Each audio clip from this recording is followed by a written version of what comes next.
Hello students. तो आज class +2 unit number 3 magnetic effect of current के लेक्चर नंबर 6 में हमारा टॉपिक है एप्लीकेशंस ऑफ एम्पियर्स सर्क्यूटल लॉ।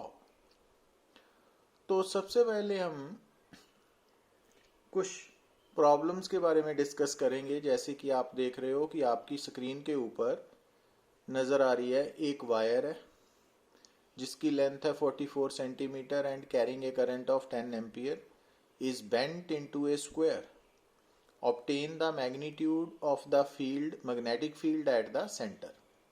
तो ये स्ट्रक्चर जो है वो एक स्क्वायर है और हमने मान लिया कि इसकी each side of length L है। और क्योंकि जो ये स्क्वायर बना हुआ है वो एक वायर से बना हुआ है जिसकी टोटल लेंथ है 44 centimetre, it means 4L is equal to 44 centimetre, तो L 11 सेंटीमीटर होगी ना, उसको मीटर में कन्वर्ट कर लिया। अब हमने centre of the square means O point पे मैग्नेटिक फील्ड फाइंड आउट करना है। अब मैग्नेटिक फील्ड फाइंड आउट करने के लिए सबसे पहले आप अगर इस स्ट्रक्चर को ध्यान से देखें तो ये ना 4 straight conductors of finite length, मतलब ये जो स्क्वायर है ना, करंट कैरिंग स्क्वायर स्ट्रक्चर है, ये 4 स्ट्रेट कंडक्टर से बना हुआ है ना, नजर आ रहा है ना आपको। तो ये चारों जो स्ट्रेट कंडक्टर्स हैं वो सेम लेंथ के हैं, चारों में सेम करंट है और जो पॉइंट ऑफ ऑब्जर्वेशन O है इन चारों कंडक्टर्स के लिए सेम परपेंडिकुलर डिस्टेंस L/2 पे लाई कर रहा है ना। तो ये नजर आ रहा है। तो हमने यहाँ पे क्या मार्क कर लिया कि जो A से B तक का कंडक्टर है उसको नंबर 1 2 3 4 बोल दिया ना। अब आप यहाँ पे ध्यान से देखिए कि सबसे पहले हम स्ट्रेट कंडक्टर 1 पे कंसंट्रेट करते हैं ना। तो ये जो फाइनाइट कंडक्टर है उसका O क्या है, पॉइंट ऑफ ऑब्जर्वेशन। तो अब O से जब हमने स्ट्रेट कंडक्टर के ऊपर परपेंडिकुलर डिस्टेंस ड्रॉ किया तो वो L/2 है ना, नजर आ रहा है ना ग्रीन कलर का। अब उसके बाद क्या करते हैं हम कि जो पॉइंट ऑफ ऑब्जर्वेशन है ना उसको एंड से जोड़ते हैं ना, जैसे OB लाइन और OA लाइन है, जोड़ ली।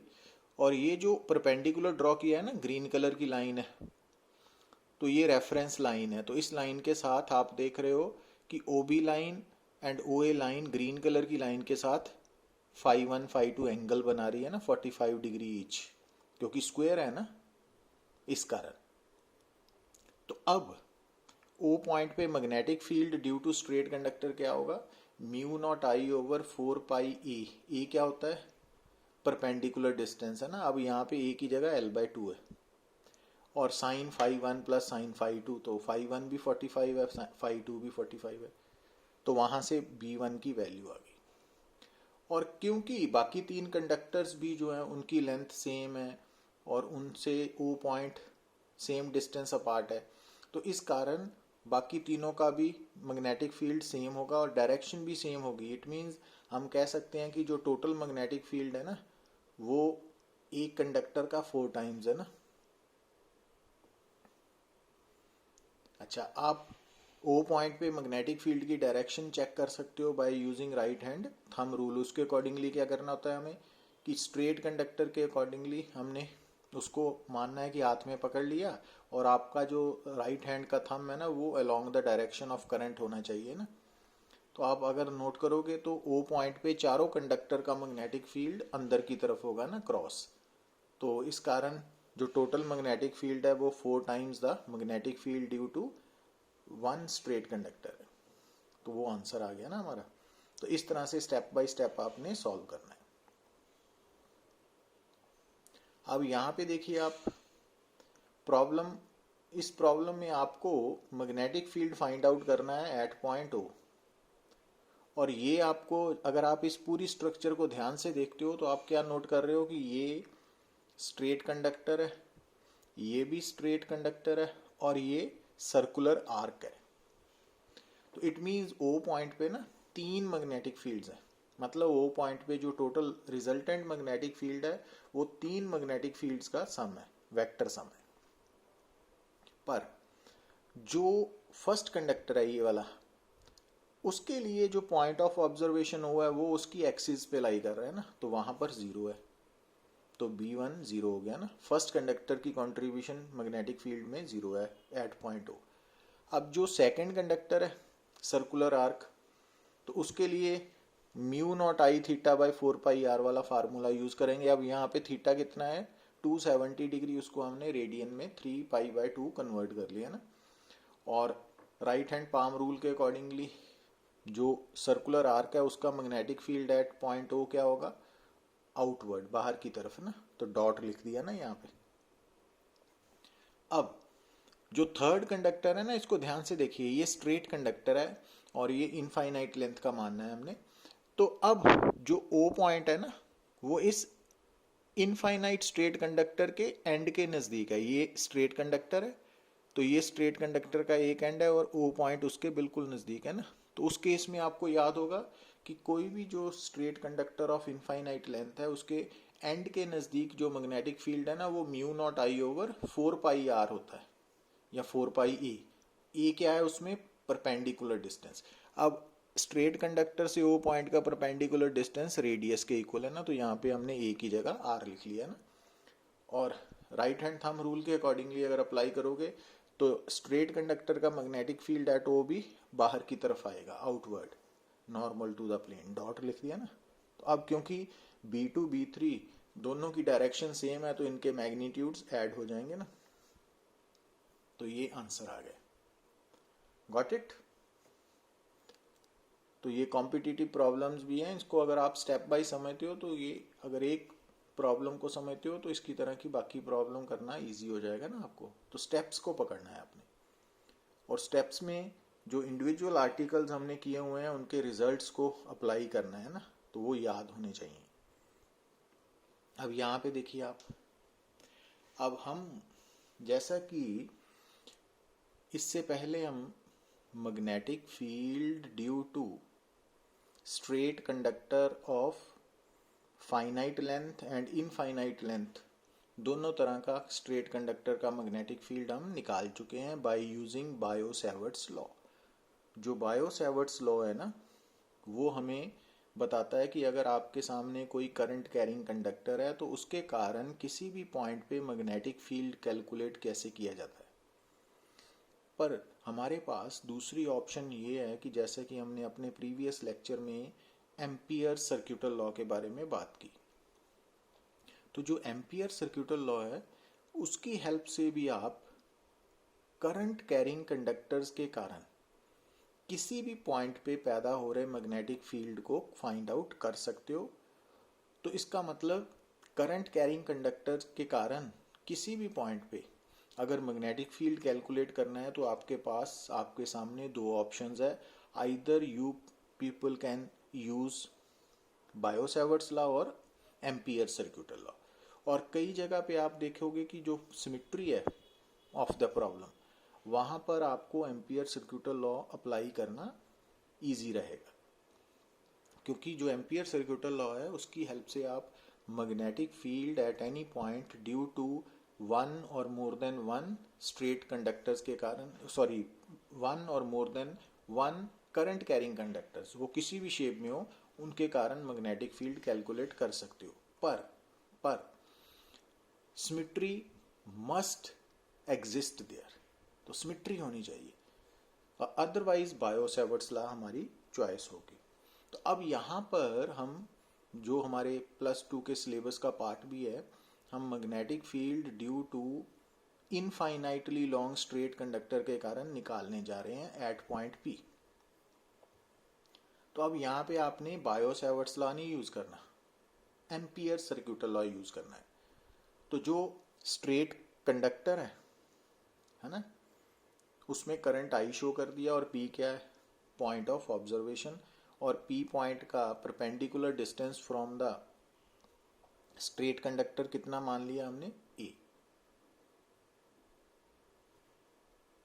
ठीक है। अब अगर आप यहां पे समझे बात को, पहले देखिए कि जो स्ट्रेट कंडक्टर है ना ऑफ इनफाइनाइट लेंथ, बेसिकली कई बार माइंड में ये क्वेश्चन अराइज होता है कि इनफाइनाइट स्ट्रेट कंडक्टर कैसे हो सकता है ना। तो प्रैक्टिकली तो कोई भी कंडक्टर फाइनाइट लेंथ का ही होगा। अब जैसे मान लीजिए कि हमारे पास एक स्ट्रेट करंट कैरिंग वायर है, उसकी लेंथ है 1 मीटर, ठीक है।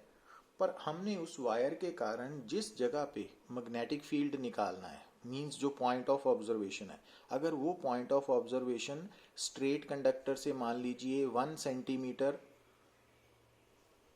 अपार्ट है, दूर है, तो अब जो पॉइंट ऑफ ऑब्जर्वेशन है, क्योंकि उसका distance length of straight conductor के कंपैरेटिवली काफ़ी कम है, तो जो पॉइंट ऑफ ऑब्जर्वेशन है वहां पर जो मैग्नेटिक फील्ड होगा ड्यू टू स्ट्रेट कंडक्टर, वो इनफाइनाइट स्ट्रेट कंडक्टर के कंसेप्ट के अकॉर्डिंगली आएगा, ठीक है ना। तो प्रैक्टिकली एक्चुअली जो इनफाइनाइट वर्ड है वो एक थ्योरेटिकल वर्ड है ना। तो इनफाइनाइटली लॉन्ग स्ट्रेट कंडक्टर का मीनिंग क्या है, तो आपको समझ आ जाना चाहिए ना। इसी तरह से जो कंडक्टर है ना, स्ट्रेट कंडक्टर, मान लीजिए अगर वो आपके सामने पेन नजर आ रहा है, तो यहाँ पे हम ये डायग्राम से क्या शो करना चाहते हैं कि जो स्ट्रेट कंडक्टर है ना, उसके साथ जो आप पेन देख रहे हो, तो इस पेन की रेडियस भी है ना, डायामीटर भी है, ठीक है ना। ये पेन है और ये पेन का क्रॉस सेक्शनल व्यू है ना, ठीक है ना। तो ये पेन है ना, तो जो हमारा स्ट्रेट कंडक्टर है उसकी लेंथ के साथ साथ उसका रेडियस भी है ना। तो ये बात आपने माइंड में रखनी है। अब वापस हम अपने आर्टिकल पे आते हैं कि ये जो हमारा स्ट्रेट कंडक्टर है, तो दिमाग में ये होना चाहिए कि इसकी रेडियस भी है, डायामीटर भी है। तो इसके बारे में लेटर ऑन बात करते हैं, बट इनिशियली तो मान लीजिए कि हमने इस स्ट्रेट करंट कैरिंग कंडक्टर के कारण पी पॉइंट पे मैग्नेटिक फील्ड कैलकुलेट करना है with the help of ampere circuital law. तो ए क्या, स्मॉल ए क्या है, पॉइंट ऑफ ऑब्जर्वेशन का स्ट्रेट कंडक्टर से परपेंडिकुलर डिस्टेंस। अब जो एम्पियर सर्क्यूटल लॉ है जिसके बारे में हमने प्रीवियस लेक्चर में बात की है, उसमें आपने देखा होगा कि जो स्ट्रेट कंडक्टर है उसके अराउंड जो मैग्नेटिक फील्ड होता है, उसको रिप्रेजेंट करने वाली जो मैग्नेटिक फील्ड लाइंस होती हैं ना, वो कॉन्सेंट्रिक सर्कुलर शेप में होती हैं। याद है आपको? तो जो स्ट्रेट करंट कैरिंग कंडक्टर है उसके अराउंड जो मैग्नेटिक फील्ड है, उस मैग्नेटिक फील्ड को रिप्रेजेंट, ज्योमेट्रिकली रिप्रेजेंट करने वाली जो मैग्नेटिक फील्ड लाइंस है वो सर्कुलर शेप में होती है ना। तो इसका मतलब जो हमने ये जो ग्रीन कलर की सर्कुलर लाइन ड्रॉ की है, तो ये एक तरह से इस स्ट्रेट कंडक्टर के कारण जो मैग्नेटिक फील्ड पैदा हो रहा है उसको रिप्रेजेंट करने वाली मैग्नेटिक फील्ड लाइन भी है ना। ये तो होगी एक बात। अब जैसा कि हमने प्रीवियस लेक्चर में एम्पियर सर्क्यूटल लॉ के बारे में बात की थी है ना, जैसा कि मैं आपको बता रहा था, तो एम्पियर सर्क्यूटल लॉ में आपने नोट किया होगा कि जैसे फर्स्ट यूनिट में आप पढ़ते हो गॉस लॉ, ठीक है। तो गॉस लॉ का कंसर्न ना बेसिकली क्लोज्ड सरफेस के साथ है, तो उसी तरह एम्पियर सर्क्यूटल लॉ का कंसर्न भी क्लोज्ड पाथ के साथ है। तो एम्पियर सर्क्यूटल लॉ की स्टेटमेंट में जब हम लिखते हैं line integral of magnetic field along a closed path is equal to mu naught times the current enclosed, है ना। याद है ना आपको? वो स्टेटमेंट याद होगी। तो उस स्टेटमेंट में जो बी वेक्टर होता है वो क्या होता है कि जिस क्लोज्ड पाथ की हम बात कर रहे हैं ना, उस पाथ के ऊपर किसी भी पॉइंट पे मैग्नेटिक फील्ड की magnitude as well as direction. तो अब माइंड में ये रखना है कि आपने जब भी किसी भी प्रॉब्लम में किसी भी पॉइंट पे magnetic field due two ampere circuital law find out करना है, तो आपको एक क्लोज्ड पाथ चाहिए, और वो जो क्लोज्ड पाथ है वो आप अपनी तरफ से ड्रॉ करोगे, और उस क्लोज्ड पाथ की जो नेचर है या शेप है वो नेचर ऑफ प्रॉब्लम डिसाइड करेगी। अब इस केस में जो हमने क्लोज्ड पाथ सिलेक्ट किया वो सर्कुलर शेप का लिया, और ऐसे ड्रॉ करना है कि point of observation closed path के ऊपर आए।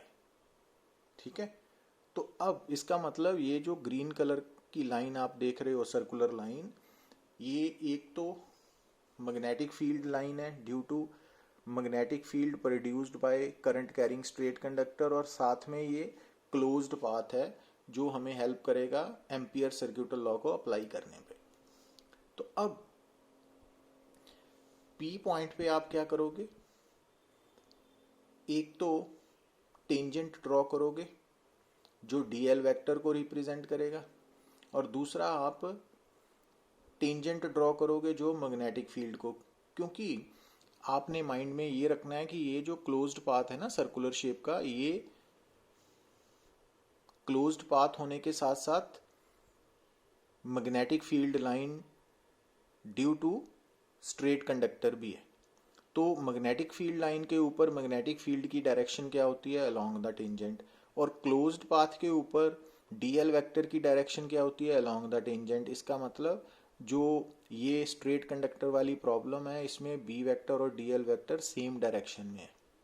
तो अब जब हम मैथमेटिकली एम्पियर सर्क्यूटल लॉ की स्टेटमेंट लिखते हैं इक्वेशन नंबर 1 में, तो आप ध्यान से देखिए कि ये जो ग्रीन कलर का क्लोज्ड पाथ है उसके अंदर से करंट कैरिंग कंडक्टर निकल रहा है ना, तो आई एनक्लोज्ड तो आई हो गया ना। और डायग्राम के अकॉर्डिंगली क्योंकि B vector and DL vector same direction में है, तो इसका मतलब कॉस 0 डिग्री हो गया, डॉट प्रोडक्ट है ना ये, और कॉस 0 1 है। अब बी कांस्टेंट है, क्यों कांस्टेंट है, क्योंकि ये जो स्ट्रेट कंडक्टर है उससे इस क्लोज्ड सर्कुलर पाथ के ऊपर किसी भी पॉइंट का परपेंडिकुलर डिस्टेंस सेम है, तो बी कांस्टेंट है मैग्नीट्यूड में। तो इसका मतलब ये बचा ना, बी बाहर निकल आया। अब जब इसको फर्दर सॉल्व करोगे तो जो मैंने सर्कल किया है वो इंटेग्रल एक्चुअली क्या बता रहा है, इस क्लोज्ड पाथ की टोटल लेंथ। अब ये क्लोज्ड पाथ सर्कुलर शेप में है और इसकी रेडियस ए है, तो इसकी लेंथ क्या होगी 2πr। अब रेडियस आर है ना, तो अगर रेडियस ए है तो 2π ए हो जाएगी। ठीक है, तो वहां से बी की वैल्यू आ गई।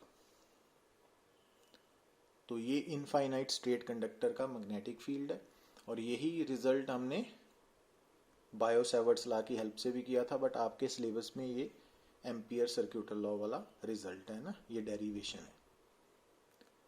अब जैसा कि हम बात कर रहे थे कि जो स्ट्रेट कंडक्टर है वो हमने क्या माना हुआ है कि उसकी फाइनाइट थिकनेस भी है ना, रेडियस भी है, तो ये उसका क्रॉस सेक्शनल व्यू है। अब इस स्ट्रेट कंडक्टर में जो करंट पास हो रहा है आई, वो कितने रेडियस में डिस्ट्रीब्यूटेड है, आर रेडियस में ना, कि हमने स्ट्रेट कंडक्टर का रेडियस कैपिटल आर मान लिया। तो अब ये हम स्ट्रेट कंडक्टर का क्रॉस सेक्शन बता रहे हैं ना, तो ये एक स्ट्रेट कंडक्टर की लेंथ है, लेंथ वाला व्यू है, और ये क्रॉस सेक्शनल व्यू है ना। तो अब करंट डेंसिटी, क्योंकि करंट कांस्टेंट है, यूनिफॉर्म है, स्टेडी है, तो आई की वैल्यू जो है पर यूनिट एरिया जे है ना, I over pi R square बन गया ना ये current density, current per unit area. अब एरिया पाई आर स्क्वायर है, सर्कुलर क्रॉस सेक्शन है ना स्ट्रेट कंडक्टर का। अब हमने इस सर्कुलर क्रॉस सेक्शन के अंदर P1 पॉइंट पे मैग्नेटिक फील्ड निकालना है, तो उसके लिए हमने क्या किया, क्लोज्ड पाथ किस शेप में ले लिया, सर्कुलर शेप में। अब ये जो इंटीरियर पॉइंट है, मींस ये कंडक्टर के अंदर, करंट कैरिंग कंडक्टर के अंदर P1 पॉइंट है ना, जबकि जो हमने आर्टिकल किया था उसमें जो पॉइंट ऑफ ऑब्जर्वेशन था वो कंडक्टर के बाहर था ना, तो ये दोनों में फर्क है। अब ये जो पॉइंट है दिस वन, अब इसका डिस्टेंस हमने axis of the straight conductor से स्मॉल आर मान लिया, और ये रेडियस से कम है।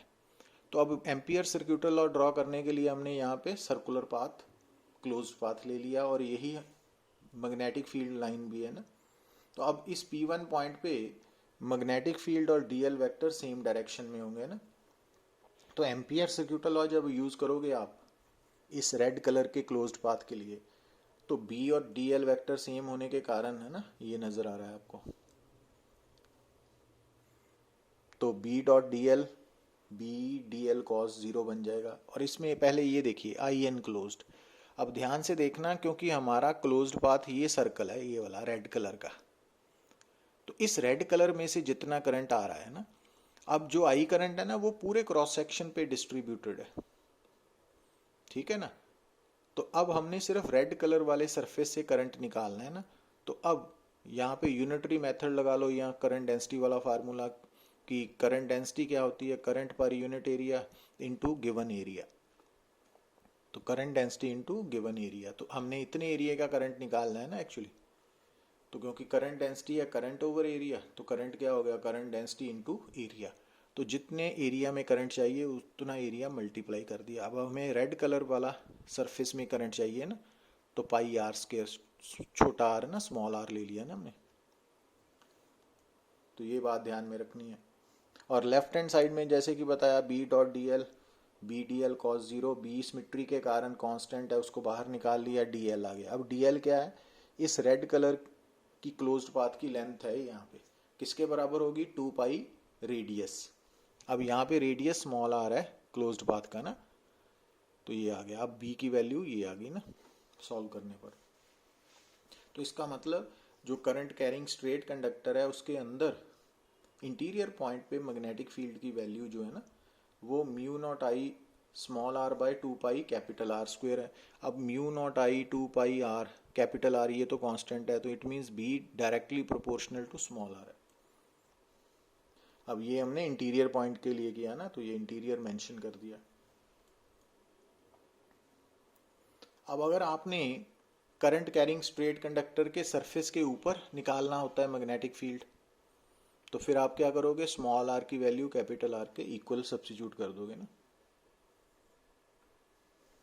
तो ये रिजल्ट आ जाएगा।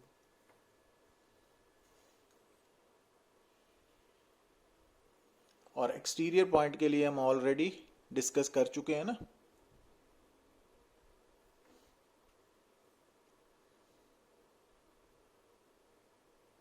अब अगर आप ये एक्सिस है ना, यहां से आप सरफेस की तरफ मूव करते हो और बाहर की तरफ निकलते हो, तो स्मॉल आर की वैल्यू तो बढ़ रही है ना। अब एक्सिस से लेके सरफेस तक मैग्नेटिक फील्ड इंटीरियर पॉइंट वाला होगा क्या, directly proportional to small R. तो इसमें ये ग्राफ स्ट्रेट लाइन आएगा ना, और सरफेस पे मैक्सिमम होगा मैग्नेटिक फील्ड, और उसके बाद इनवर्सली प्रोपोर्शनल टू आर है ना।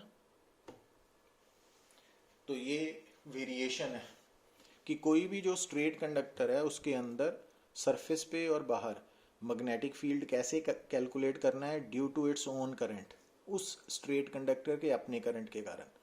तो वो आपको ये फार्मूला और ग्राफ समझ आना चाहिए। Got it.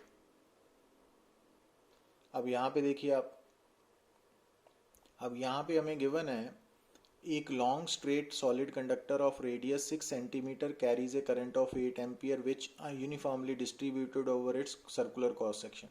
Find the magnetic field at distance of 3 centimetre from the axis and at distance 10 centimetre from the. अब यहाँ पे ये समझना पड़ेगा आपको कि जो स्ट्रेट कंडक्टर है ना उसका अपना रेडियस 6 सेंटीमीटर है। तो जब आपको बोला जा रहा है कि 3 सेंटीमीटर पे मैग्नेटिक फील्ड निकालो, तो वो इंटीरियर पॉइंट वाला होगा ना। तो इंटीरियर पॉइंट वाला रिजल्ट अभी डिस्कस किया है, mu naught I R by 2 pi R square है ना, कैपिटल आर स्क्वायर।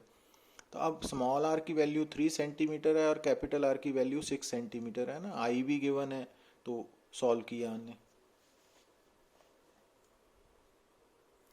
तो दूसरा जो बी पार्ट है उसमें आपने निकालना है डिस्टेंस 10 सेंटीमीटर पे। अब 10 सेंटीमीटर का मतलब एक्सटीरियर पॉइंट है, क्योंकि रेडियस तो 6 सेंटीमीटर है ना, तो एक्सटीरियर पॉइंट वाला रिजल्ट निकाल अप्लाई करोगे। Got it. तो किसी भी स्ट्रेट कंडक्टर पे सबसे कम मैग्नेटिक फील्ड कहाँ पे होगा, उसकी एक्सिस के ऊपर 0, और सबसे ज्यादा कहाँ पे होगा, उसके सरफेस पे।